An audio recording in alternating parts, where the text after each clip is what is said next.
What's going on, guys? It's Suk and I am back with a brand new video on SuperDuprTech. Now in today's video I'll be showing you the results that I got when benchmarking the 2020 iPhone SE alongside the iPhone 11 Pro. We are also on the road to 5,000 subscribers, so if you are new around here then consider subscribing to the channel, clicking the bell to be notified of when I upload any of my new videos. Talking about new videos, I will also have a video coming up very soon in which I test the camera on the iPhone 11 Pro, the XR and the new SE. So without any further ado, let's hit the titles.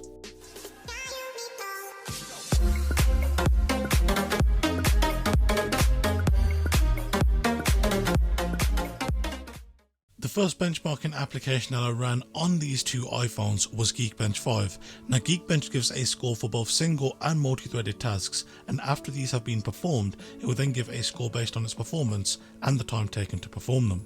Taking a look at the single core scores between these iPhones, there really wasn't much between them. Where the iPhone 11 Pro really shines is in the multi-core side of things, scoring more than 46% higher than the iPhone SE. Now once again, using Geekbench 5, I ran their compute test to see how well the Metal engine ran through Geekbench, and as you can see with this, the iPhone SE and the iPhone 11 Pro scored very similarly. The next benchmarking application that I ran was the Antutu Benchmark test. Now this is designed to test different aspects of the hardware, from the CPU and the RAM down to how well it of course performs graphically.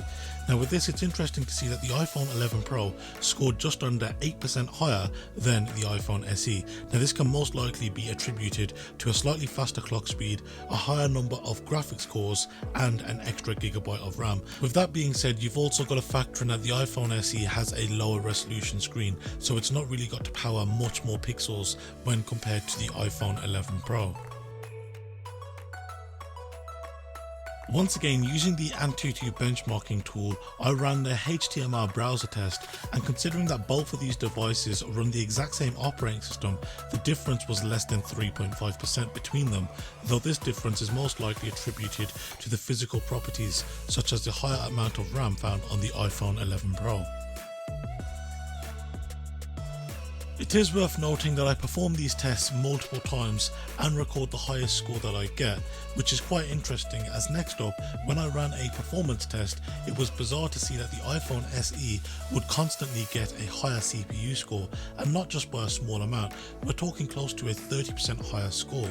Once again, I would put this down to it not having to power a much higher resolution screen when compared to the iPhone 11 Pro. As even when it came down to the 2D tasks, the iPhone SE performed higher, and as you would expect with more RAM, the iPhone 11 Pro scored higher when it comes to testing out the memory, but honestly the difference isn't that big.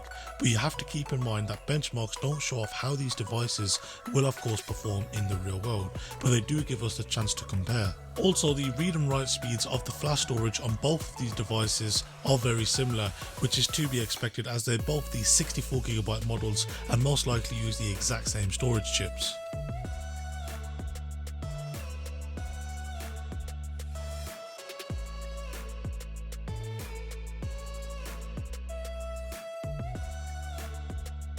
I then ran the Slingshot Test from 3D Mark, which is a pure graphics benchmark to see what kind of performance we could see when it comes to running games on these iPhones. Now here, the iPhone 11 Pro shined with its higher number of GPU cores, giving us a score 70% higher than what we could see on the iPhone SE.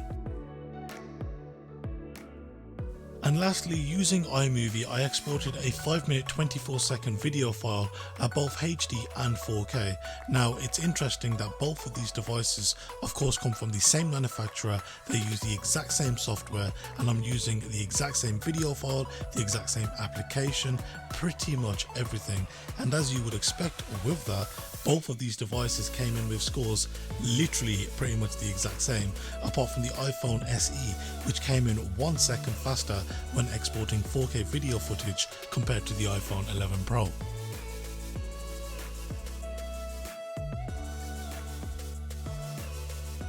So that has been it for today's video. If you enjoyed the video, then be sure to hit the thumbs up button, and if you are new around here, then be sure to subscribe and click the bell icon to be notified of when I release any of my future videos. If you have got any questions with anything you've seen in this video, then be sure to leave them down below in the comment section, or alternatively you can hit me up on my social media, links to which can always be found down below in the description. Once again, thank you very much for watching, and I'll see you guys next time. Have a good one.